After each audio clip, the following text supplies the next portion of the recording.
বন্ধুরা, তো আমি মুন তো চলে এসেছি আজকে একটা নতুন ব্লগ নিয়ে। তো আজকে সানডে, তো ভাবলাম সানডেতে কিছু একটু স্পেশাল বানাই। তো তার জন্য বানিয়ে ফেলছি আজকে চিকেন কষা আর ফ্রাইড রাইস। তো সেটাই তোমাদের সাথে শেয়ার করব। তো চলো দেখতে থাকো আমি বানাই, আর তোমাদের কেমন লাগে বলো একটু কমেন্ট করে। তো এখানে বিনস গাজর কেটে রেডি করা হয়ে গেছে, যেহেতু আজকে ফ্রাইড রাইস বানাবো তার জন্য ভাবলাম আগে সব কিছু গুছিয়ে নিয়ে বসি। তো বিনস গাজর কেটে রেডি করে নিয়েছি, এদিকে পেঁয়াজ কেটে রেডি করে নিয়েছি, আর আদা রসুন বাটা একদম কমপ্লিট করে নিয়েছি, যাতে পরবর্তী পরেও অসুবিধা হয় না হয়, তার জন্য একদম বেটে নিয়েছি। এখানে আলু কেটে নিয়েছি, আর হচ্ছে রাইসের চালটা আগের থেকে ভিজিয়ে রেখেছিলাম, কারণ ভিজিয়ে রাখলে না চালটা একটু বেশ ভালো হয়, তো তাই জন্য ভিজিয়ে রেখেছিলাম। আর এদিকে সব কেটে নিয়েছি বলে এবার রান্না চাপাতে যাই। আর ডেক্সির মধ্যে হচ্ছে গোটা গরম মশলা, তেজপাতা আর একটু নুন ফেলে দিয়েছিলাম, জলটা একটু ফুটো ফুটো হয়ে এসছে। এবারে আমি কি করব হচ্ছে ভেজানো চালটা দিয়ে দেবো, তাহলে কি হয় রাইসটা খুব ভালো হয় আর ভাতটা ঝরঝরে হবে। তো চালটা দিয়ে দিলাম। আর এদিকে তো চিকেনের সব কিছু জোগাড় করাই হয়ে গিয়েছিল, আর চিকেন ধুয়েও রেডি করে নিয়েছিলাম।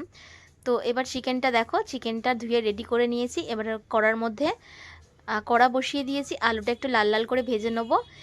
ভেজে নেওয়ার পর হচ্ছে যেই মশলাগুলো রেখেছিলাম সমস্ত কিছু দিয়ে ভালো করে মশলাটা কষে নিচ্ছি। আর এদিকে ভাতটাও দেখছি, ভাতটা একটু শক্ত থাকতে থাকতে থাকতে নামাতে হবে, যদি গলে যায় তাহলে একটু প্রবলেম হয়ে যাবে।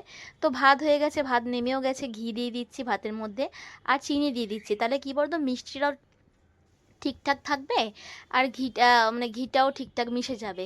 আর এদিকে কড়ার মধ্যে বসিয়ে দিয়েছি গোটা গরম মশলা, তেজপাতা দিয়ে আর সবজিটা ভাজা। এদিকে চিকেনটাও কষা হয়ে এসছে, তো ভাতটা হয়ে এসেছিলো, ভাতের মধ্যে এবার সবজি ভাজাটা দিয়ে দিচ্ছি। আর আগেই তো ঘি দিয়ে দিয়েছিলাম আর চিনি দিয়ে দিয়েছিলাম, তো এইটার মধ্যেও ঘি দেওয়া আছে ভাজাটার মধ্যে।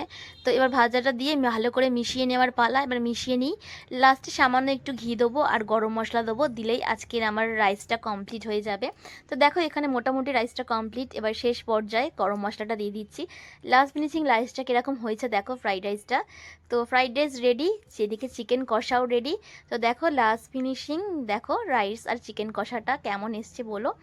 লাস্টে সার্ভ করে নিলাম তোমার দাদার জন্যে। তো কেমন লাগলো বলো, ভালো লাগলে